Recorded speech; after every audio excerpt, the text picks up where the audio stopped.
first Pakistani prisoner of war captured by the Indian Army. You have the identity card of Pakistan Army? Kargil की जंग में देख लिया, हम घुस के जाके बैठ गए थे, लेकिन फिर भी इंडिया ने हमें अटरली न्यूट्रलाइज किया और हम कुछ गेन नहीं कर पाए। हमारे जो सोल्जर्स थे उनकी डेड बॉडीज लेने से इनकार किया गया पाकिस्तान की तरफ से। ये कोई एक किसी ने नहीं कहा, बहुत लोग पाकिस्तान में भी ये बात करते हैं। 3-4 लोग जनरल्स जिन्होंने कारगिल किया था, क्या उनकी अकाउंटेबिलिटी हुई? कोई अकाउंटेबिलिटी पाकिस्तान में अकाउंटेबिलिटी कभी नहीं होती जो हुकूमत में है। हमारे दोगले मेयार हैं और हम खौफजदा हैं एट द टॉप लेवल। तो हाँ, कैजुअलिटीज़ हुई हैं बहुत, नंबर्स का नहीं पता चलता। कोई कहता है 300, कोई कहता है 2000 शायद ईस्ट पाकिस्तान में हमारे इतने नहीं शहीद हुए जितने यहाँ शहीद हुए। तो एक बहुत बड़ा ब्लंडर था। इन्होंने कतर की जंग हारी, आपने पूछा उनसे कि आपने कतर की जंग हारी 65 में फेक जो है विक्ट्री डिक्लेयर की, वो पूछा आपने। इन्होंने सियाचिन हारा, आपने पूछा उनसे। इन्होंने कारगिल हारा, आपने पूछा उनसे। आप आसिम मुनीर को पैसे दे दो, खुद की आर्मी पे अटैक कर देगा वो, बट डॉलर देना ही, they only accept pounds, euros, US dollars. आप उनको दे दो, फिर देखो मजे। आप जो इतना डिफेंस के ऊपर कि पाकिस्तान ये करेगा वो करेगा, आप उनके जर्नल के बैंक अकाउंट में डाल दो, $10 मिलियन डाल दो। रशिया और इंडिया मिलकर आसिम मुनीर को फिक्स करने जा रहे हैं, या कम से कम पाकिस्तान का फौजी क़यादत जो है उसके ऊपर मजीद दबाव बढ़ने वाला है। दोस्तों, इस वक्त कारगिल वॉर के एक वीडियो काफी ज्यादा ट्रेंड कर रही है इंटरनेट में, जहां पर एक पाकिस्तानी फौजी लाचार भारत में दिखाई दे रहा है और वो हमारे इंडियन आर्मी ऑफिसर के जूते के पास बैठा हुआ है और अपनी जान की भीख मांग रहा है। यह है पाकिस्तानी आर्मी की असली औकात, जिसे वे मारने के लिए हमेशा से मना कर देते हैं। जैसे इस वक्त भी हमारे इंडियन एयरफोर्स ने पाकिस्तान के 11 एयरबेसेस को तबाह किए हैं, लेकिन पाकिस्तान उसके बाद भी इस बात को मानता नहीं है और बस एक ही राग अलापता है कि उसने राफेल गिराए हैं, लेकिन उसके पास भी उसका सबूत नहीं है। अगर सबूत मांगा जाए तो पाकिस्तान कहता है कि वो सोशल मीडिया में मौजूद है, लेकिन अभी भी पाकिस्तानी आर्मी अपने एक भी लड़ाई जो भारत से उन्होंने हारी है उसकी अकाउंटेबल अभी तक नहीं हुई है। बस अपने जनता को खुश करने के लिए बेमतलब के बैंड बाजा बारात लगाए रहते हैं। लेकिन अब अफगानी भी पाकिस्तान के असली चेहरा को देख चुके हैं और अफगान के लोग भी पाकिस्तान को एक्सपोज कर रहे हैं सोशल मीडिया में। चलिए इस वीडियो को देखते हैं।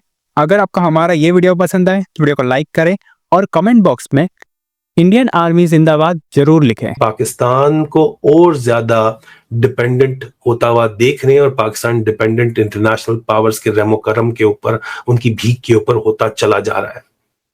जब आपके पास इकोनॉमिक इंडिपेंडेंस नहीं होती तो आपकी फॉरेन पॉलिसी भी रेंट के ऊपर होती है, और इमरान खान आपको यही बात समझाना चाहते थे लेकिन आपने सुनी नहीं और आज आपका ये हाल हो गया। अब वापस आते हैं इंडिया रशिया एक्सेस और पाकिस्तान पर इनडायरेक्ट प्रेशर जो पड़ रहा है उसके ऊपर। ठीक है, इंडिया जो है उसमें रशिया से वेपन्स, ऑयल, टेक्नोलॉजी ले रहा है और वेस्ट से, वेस्टर्न कंट्री से, अमेरिका से, यूरोप से इंफॉर्मेशन टेक्नोलॉजी ले रहा है।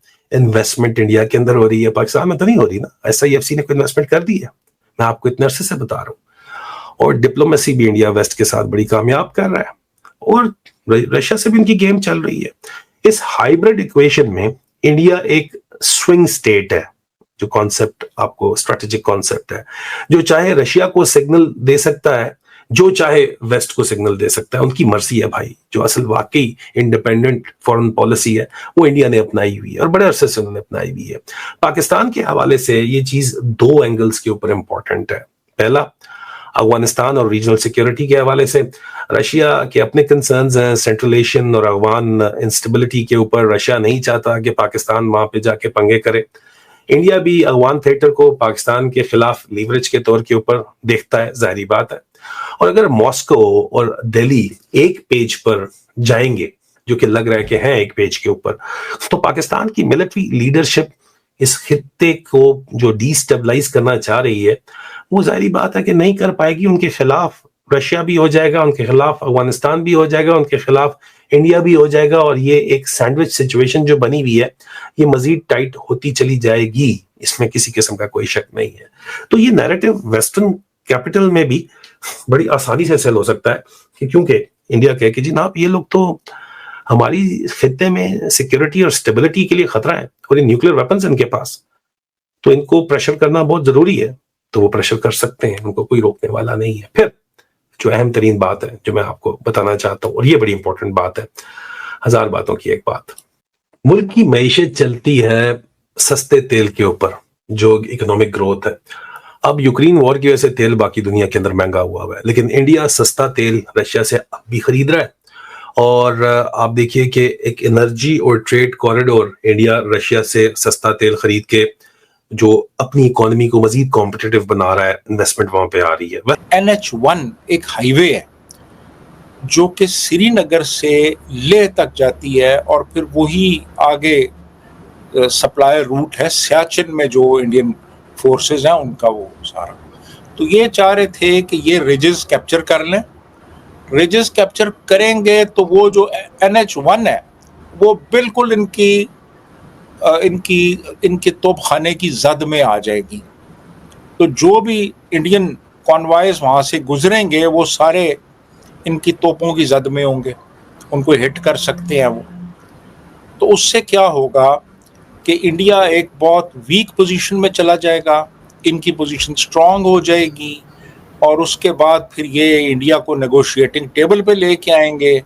फिर सियाचिन जो है उस पे भी इंडिया बात करेगा, फिर बल्कि कश्मीर पे भी बात करेगा। कश्मीर का इशू जो है वो बजरिया ताकत हम हल कर लेंगे और हम अपनी टर्म्स के ऊपर इंडिया से सब कुछ मनवा लेंगे, ये इन्होंने सोचा। लेकिन इन्होंने ये नहीं सोचा कि इंडिया एक बहुत ही एक मैसिव रिस्पांस देगा मिलिट्री टर्म्स में, ये इन्होंने फोरसी नहीं किया था।